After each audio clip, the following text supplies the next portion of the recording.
Bom dia, boa tarde, boa noite, queridas alunas e queridos alunos do PVS Ação. Aqui mais uma vez quem fala é o professor Arthur, professor de Artes e Literatura, e hoje professor da nossa querida e última revisão, tão aguardada, tão esperada, ou não, não sei, né, como é que foi esse processo de espera. Mas enfim, espero que tenham tido uma boa virada de ano, tenham tido um Feliz Natal, dentro do possível, né, frente a esse ano terrível que acabou de acabar, e que esse ano seja um ano muito melhor para todos nós, né? Mas antes da gente terminar antes da gente começar o nosso novo ano, a gente ainda tem que terminar alguns desafios que se põem no final dessa semana, que é a primeira prova do Enem, certo? Bom, preparei algumas questões que eu acho cruciais, não pelo tema somente, mas principalmente pela forma de desenvolver e articular uma resposta, para que vocês possam, através dessas questões, desses modelos de questões que a gente vai trabalhar aqui, desenvolver uma certa malandragem, uma esperteza, algum tipo de estratégia de leitura e de ataque de questão. Ataque que eu digo não que vocês vão dar soco no papel, até porque isso seria completamente inútil, vocês sabem disso. Mas sim da forma de como pegar aquele pedaço de papel, aquele trecho escrito, e resolvê-lo de uma forma rápida, eficiente e econômica. Não somente de tempo, mas também de memória, porque a prova do Enem, sobretudo, é uma prova de resistência, em que tem muitas questões para serem feitas em um tempo até longo, mas é um tempo que vai se agravando, né? Gera um desgaste.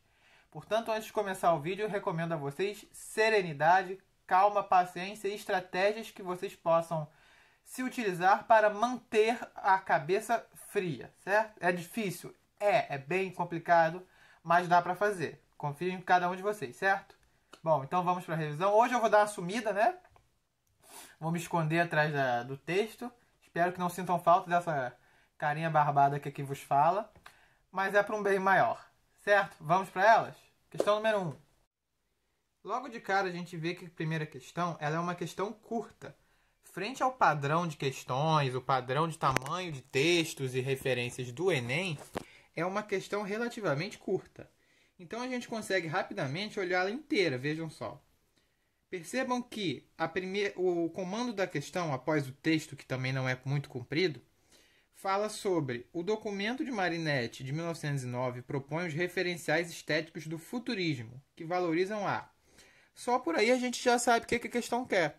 Ela não vai se envolver, nesse momento, numa questão num ponto de interpretação textual muito denso, muito profundo, mas tão somente uma leitura do que é o futurismo. Subindo um pouquinho o olhar para a fonte de onde é retirado esse texto, a gente percebe que ele é um trecho do manifesto futurista que faz parte das vanguardas europeias e do modernismo brasileiro, como sugere a própria edição da obra, certo? Então, o que a gente pode lembrar sobre o futurismo? Como o nome sugere, é um movimento de apoio, de incentivo, de enaltecimento às questões relacionadas às inovações futurísticas, né? Obviamente, e que, portanto, vão ter a ver com esse aspecto. Então, vamos para as opções.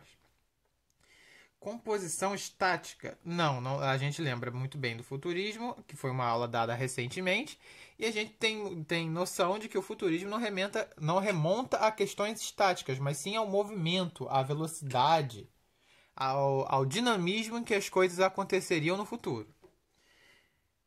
Inovação tecnológica? Sim, perfeito, tem tudo a ver com futurismo, vamos guardar essa. C. Suspensão do tempo? Não fala a respeito disso. D. Retomada do helenismo? Não, helenismo é o que tem a ver com o povo heleno, com o povo grego, não se refere ao futurismo. E manutenção das tradições? Cai em contrassenso, justamente porque futurismo não tem a ver com manutenção, com tradição também. Certo? Precisei ler o texto nesse caso? Nesse caso, não. Perfeito.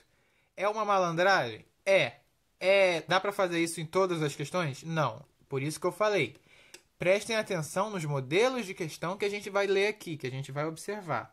São modelos diferentes um do outro, que eu escolhi com frieza para que vocês possam diagnosticar que tipo de conhecimento e que tipo de leitura vocês vão ter que desenvolver naquele número. Nesse caso, não valeria tanto a pena ler a questão inteira, porque nos tomaria muito tempo para dissolver, para decodificar uma habilidade, uma resposta que já estão só no comando da questão, certo? Vamos para a próxima. A ideia dessa aula de hoje é que a gente faça uma leitura bem aproximada do que se imagina que vocês façam no domingo. Uma leitura esperta, uma leitura sagaz. Nossa, deu uma cariocada boa agora. Sagaz, vazei gás até semana que vem. Mas é uma leitura uma leitura atenta ao que a questão vai pedir e onde que vocês têm que se ater. Nesse caso, não precisou muita atenção ao texto, mas sim à fonte e ao comando, certo? Vamos para a próxima. Questão do ano de 2010. Vamos lá. Reclame. Se o mundo não vai bem a seus olhos, use lentes ou transforme o mundo. Ótica Olho Vivo. Agradece a preferência. Poesia marginal. Chacal. Então temos aqui um movimento de pós-modernismo, certo? As tendências contemporâneas do modernismo. Chacal é um dos representantes da geração poética de 1970. A produção literária dessa geração, considerada marginal e engajada, de que é representativo o poema apresentado, valoriza o experimentalismo em versos curtos e tom jocoso? Sim, porque ele está fazendo uma brincadeira com uma propaganda de ótica e com um movimento que se propõe a mudar a leitura, mudar a literatura, a mudar a visão frente ao texto literário, frente à forma artística. Então vamos guardar A. B. A linguagem de consumo, com o uso da linguagem publicitária. É um pouco uma brincadeira com essa questão publicitária, mas não reflete muito bem a sociedade de consumo. Ele está falando de um outro aspecto. C. A construção do poema em detrimento do conteúdo? Não, nesse caso a construção do poema e o conteúdo são ambos importantes para a compreensão. De entender que é um texto publicitário que ele está tendo como base e de entender também os valores que ele está trazendo com as palavras que ele escolheu. D. A experimentação formal dos neossimbolistas? Não, no caso aqui não é uma experimentação, é uma espécie de sátira, né? Ele brinca com essa questão de um outro modelo de gênero textual, que é a propaganda. O uso de versos curtos e uniformes quanto à métrica. Esse aí a gente pode matar e ignorar de vez, porque os versos não são metrificados. Ele não tem nenhuma preocupação com esse aspecto. Então, o que sobrou? Letra A. Experimentalismo em versos curtos e tom jocoso. Por quê? Porque ele não experimenta uma forma nova, mas sim ele experimenta uma leitura de arte diferente. Vamos para a próxima. Essa questão tem um soneto. Vejam só. Vamos lê-lo.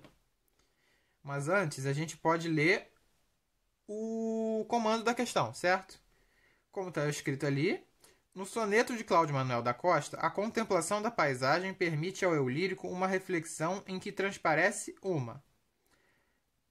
A gente já sabe que fala de arcadismo, né? Cláudio Manuel da Costa.